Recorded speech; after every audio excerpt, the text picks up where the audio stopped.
nga po pala, natutulog nga po ako niyan kasi nagising ako. Magliligpit na nga po pala ako ng higaan. Kaso nga lang huminto ako.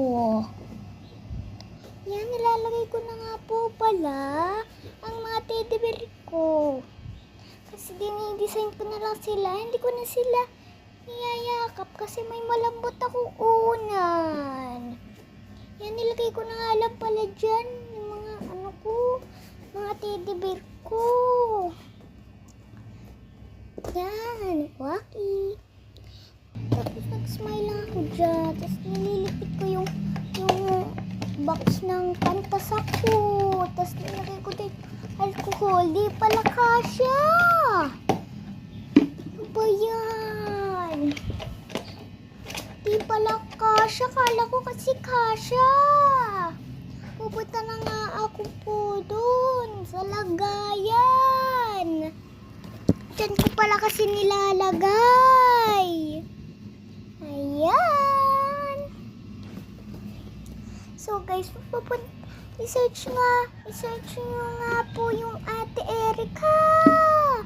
Tapos makikita nyo na ang pangalan ni Ate Erica.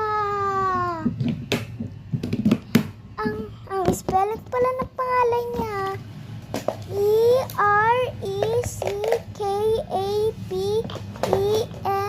ERECAPENEDA.